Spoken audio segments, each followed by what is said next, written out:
How's it going, guys? My name is Zach with the Movie Castle, and today we're going to be taking a look at White Noise 2. This sometimes has the subtitle White Noise 2 The Light. DVD doesn't have the subtitle front or back, but IMDb insists upon it. This is from 2007 and is directed by Patrick Lussier.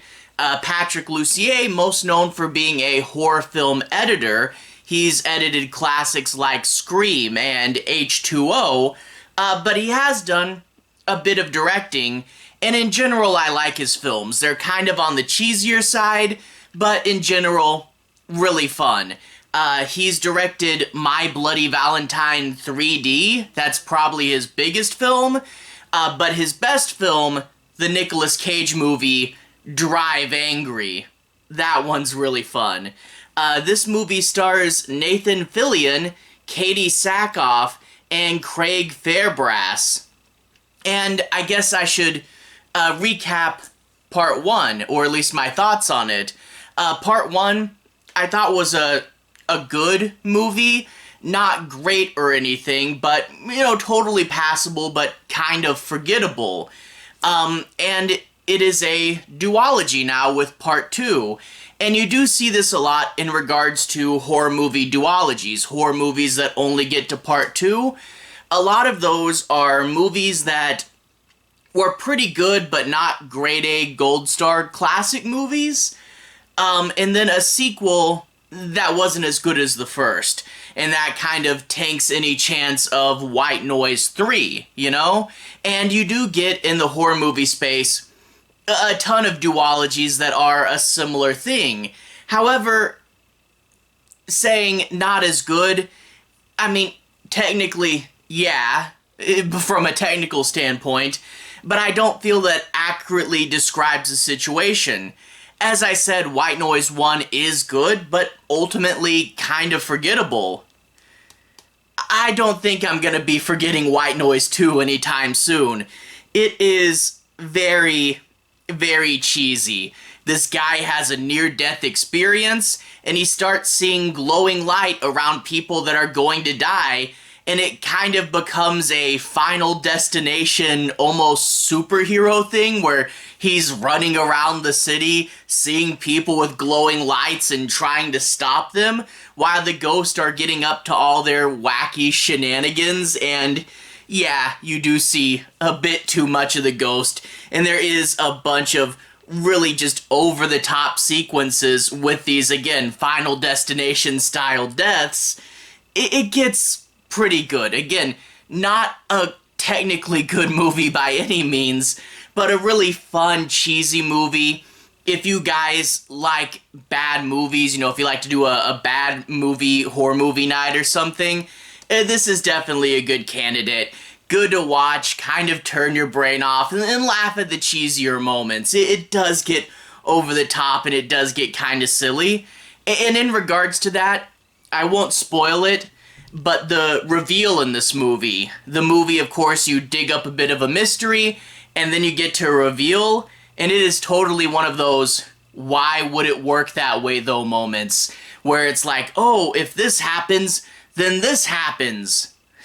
Because the script says it does, and it kind of comes out of the blue and leads to a bunch of these logic questions like, well, if that happens, does that mean this also happens?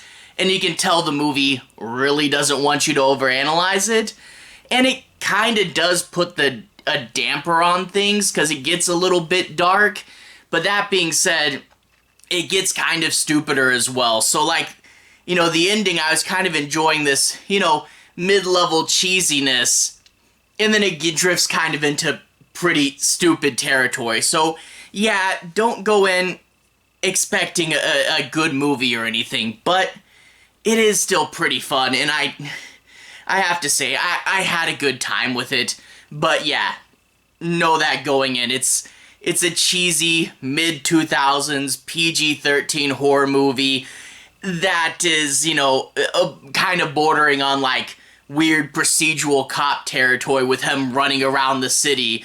Yeah, I don't know. It's not good, but I like it. Anyway, in order to analyze this further, let's talk a bit about the plot. I'm not going to do any major spoilers, but talking about it in more detail, I feel that I'll be able to do a better analysis for it. So again, no major spoilers, but we open up with the new guy. Yeah, we don't really have anyone returning from part 1. It's, another movie in the same world. I think you see some newspaper clippings from part 1. That feels more like an Easter egg than anything else. It's episodic. So there's this new guy, and he's eating breakfast with his wife and son at a little diner when the wife and son start to act strange. And that's when a man comes into the diner and shoots them both. Shoots his wife and son in specific, and that's really where it gets to him. It's talking about a random act of violence, which I think is a really interesting thing to talk about, Why did he choose these two specifically? He walked in like a man on a mission, and why me? Why did he leave me to suffer alone? I really do like the moment it takes to sort of contemplate the random nature of things, because someone might just be crazy and say, I'm gonna go after you specifically. It's an interesting setup. But anyway, in his depression, he decides to mix pills and alcohol, and luckily for him, he calls his best friend to say goodbye, who rushes out to try to get help for him. However, he dies in the hospital, and you know how I said, good cheesy moments. When he dies, you get him floating down this big tunnel, a dark tunnel with all these weird little electrical things, and he's floating down it, and he sees his wife and son in the light, and he's just like, whoa, my family. And of course they bring him back, and he gets sucked backwards through this tube, and they even have the shot of him falling right back down into his body. That sets the tone. That is so super fun and cheesy, and I love that sequence.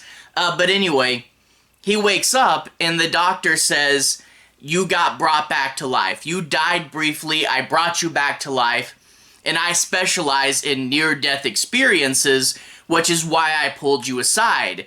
And much like the guy in the first movie, he has his whole lab, but it's set up in the hospital basement, he's getting grants, it's much more professional.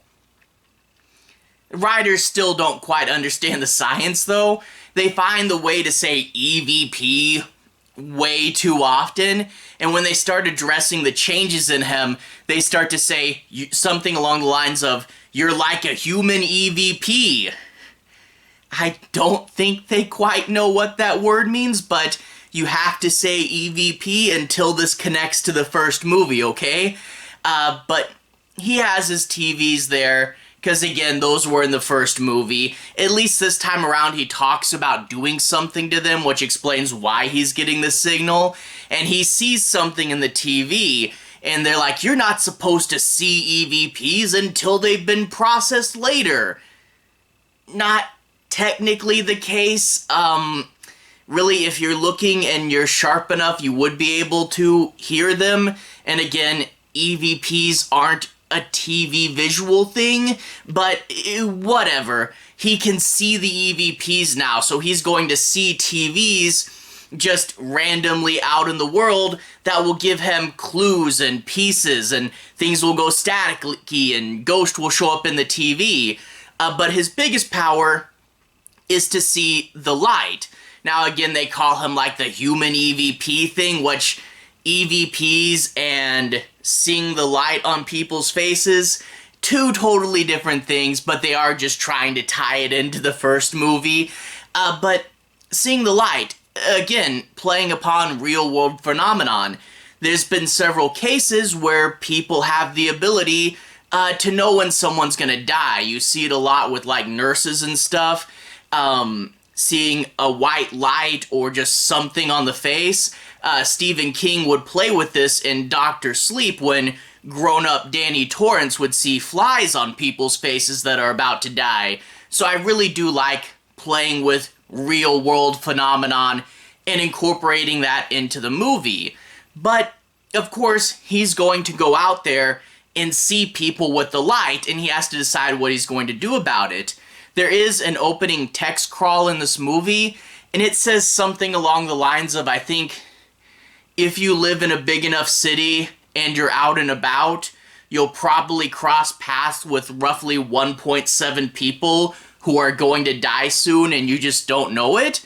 An interesting concept to really get you thinking, but also explains why, if he's just roaming around outside, he might find someone who's going to die.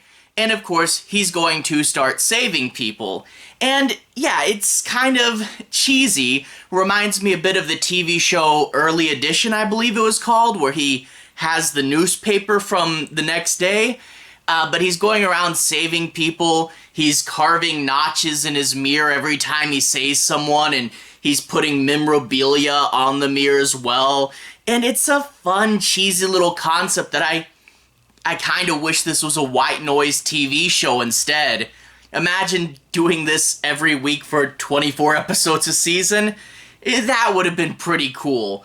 But yeah, it's fun. He's running around. He's fighting Final Destination. You see some guy glowing and you have to be like, okay, how's he gonna die? There's a car there, a bridge there, and trying to figure it out and avoid it. It's good, cheesy fun, but of course we got to get back to that mystery, and as I alluded to earlier, it's one of those why in the world would this system work in this way type of things, and I was enjoying the dumbness that we had, and we move into a new layer of kind of a stupid plot. Again, like I said with the first movie, when it got into more of the mystery, I wasn't as big a fan of it as well. But this is a cheesy ending that does lead to more big cheesy moments, and it's one of those you look at the screen like, does that mean this is gonna happen? Oh, that's kind of dumb. And I don't know. It's fun, you know? I will say Patrick Lussier, again, known more as an editor, when the main guy's piecing together this mystery, there is a really cool, albeit a little bit overly dramatic sequence that kind of pairs him with a flashback of the murderer and like layers the film on top of each other and cuts the sequences in interesting ways.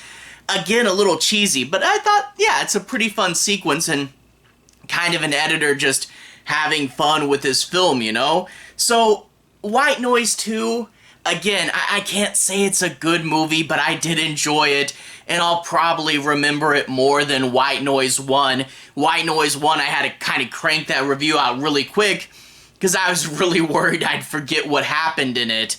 But nah, I watched this last night, and I found myself thinking about it just organically this morning, and yeah, it's cheesy fun, and I can definitely recommend it in that regard. Anyway, to everyone who's watched so far, thank you for watching. To everyone who's liked and subscribed, thank you. You really are helping the channel out. I'll leave a relevant playlist on the bottom. How about my Patrick Lussier playlist, where you can see my reviews for Drive Angry and My Bloody Valentine 3D, as well as some of the movies he's edited as well. Anyway, have a good day. I'll see you guys again very, very soon. Relevant playlist on the bottom. Have a good day now.